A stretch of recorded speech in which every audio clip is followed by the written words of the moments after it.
Ya, Assalamualaikum warahmatullahi wabarakatuh. Perkenalkan, nama saya Abdurrahman, Stambuk F2312071, Prodi Perencanaan Wilayah dan Kota, jurusan Arsitektur, Fakultas Teknik Universitas Tadulako. Pada kesempatan kali ini, izinkan saya menjelaskan sedikit mengenai ujian akhir semester mata kuliah Perencanaan Lingkungan dan Kebenyanaan dengan bobot SKS 4. Menurut saya, tujuan mata kuliah ini adalah agar para mahasiswa mengetahui tentang pengolahan lingkungan hidup dengan baik dan benar. Kemudian manfaatnya ialah dapat mengimplementasikan perencanaan lingkungan berbasis mitigasi bencana pada wilayah tertentu. Saya akan menjelaskan pola ilmiah pokok PIP Universitas Tadulako serta visi dan misi Universitas Tadulako dan kaitannya visi dan misi Universitas Tadulako dengan mata kuliah Perencanaan Lingkungan dan Kebenyanaan. Selanjutnya yaitu visi misi Universitas Tadulako. Visi Universitas Tadulako menjadi perguruan tinggi berstandar internasional dalam pengembangan iptek berwawasan lingkungan hidup. Untuk misinya, 1. Menyelenggarakan pendidikan yang bermutu, modern dan relevan menuju pencapaian standar internasional dalam pengembangan iptek berwawasan lingkungan hidup.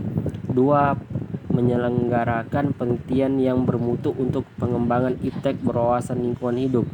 3. Penyelenggaraan pengabdian kepada masyarakat sebagai pemanfaatan hasil pendidikan dan hasil penelitian yang dibutuhkan dalam pembangunan masyarakat.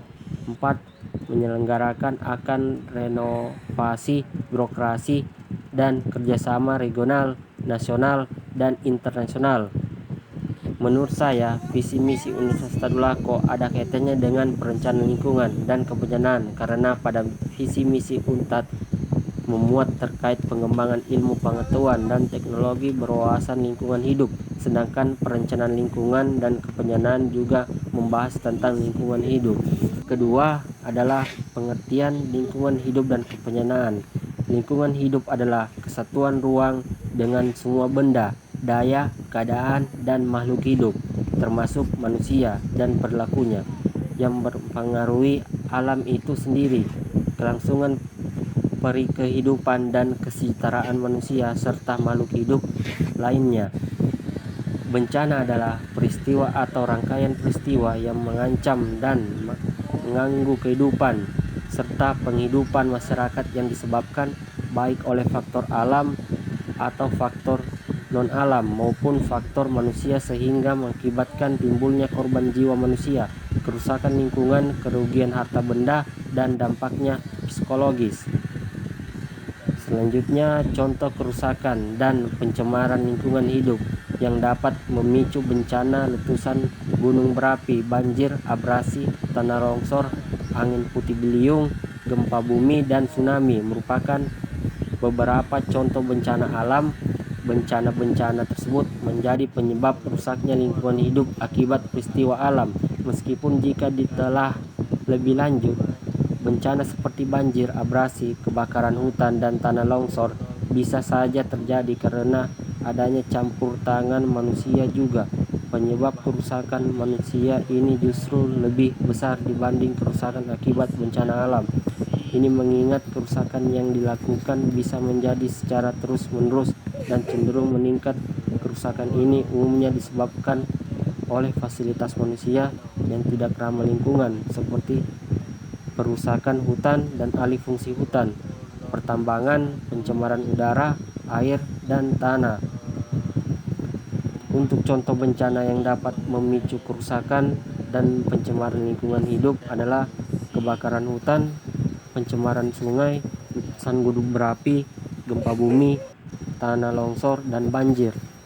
Namun, tak hanya itu, di tempat berdirinya saya kali ini adalah salah satu tempat yang terdampak bencana likuifaksi. Kerusakan akibat bencana ini berupa banyaknya kerusakan wilayah pemukiman sehingga banyaknya limbah, beton, dan pencemaran lainnya yang merusak lingkungan sekitar seperti yang kita lihat sekarang ini.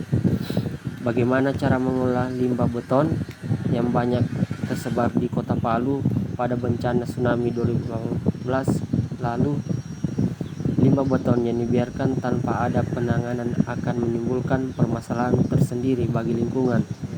Pembuangan limbah memerlukan biaya dan tempat pembuangan memanfaatkan material limbah beton yang sudah tidak digunakan untuk diolah dan ditambah bahan adiktif sehingga dapat dipergunakan kembali dengan nilai struktur yang lebih tinggi. Teknologi semen lalu apa yang harus dilakukan untuk mencegah dampak bencana dan dampak negatif kerusakan lingkungan hidup, yaitu mencegah dampak bencana. Hal yang perlu dilakukan untuk mencegah dampak bencana tersebut adalah untuk melakukan mitigasi bencana. Mitigasi ialah upaya yang bertujuan untuk menurunkan resiko dan dampak dari bencana. Bencana sendiri memiliki 3 kelompok kategori, yakni bencana alam, bencana non-alam, dan bencana sosial. Tahap-tahap penanganan bencana yaitu 1. Mitigasi. Langkah memiliki tahap awal penanggulangan bencana alam untuk mengurangi atau memperkecil dampak bencana.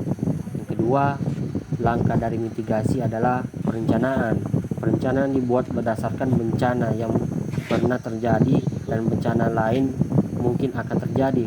Berdasarkan bencana yang pernah terjadi dan bencana lain mungkin yang terjadi, tujuannya adalah untuk meminimalisir korban jiwa dan kerusakan sarana dan prasarana pelayanan umum, yang meliputi upaya mengurangi tingkat risiko pengolahan sumber-sumber daya masyarakat serta pelatihan warga di wilayah rawan bencana.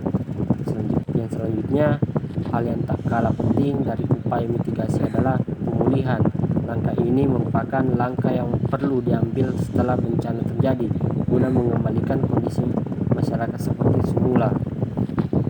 Untuk pencegahan dampak kerusakan lingkungan hidup, yaitu tidak membuang sampah sembarangan di sungai.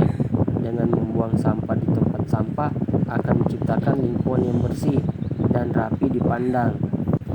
Demikian beberapa hal yang bisa saya sampaikan. Jika ada kesalahan, saya mohon maaf sebesar-besarnya.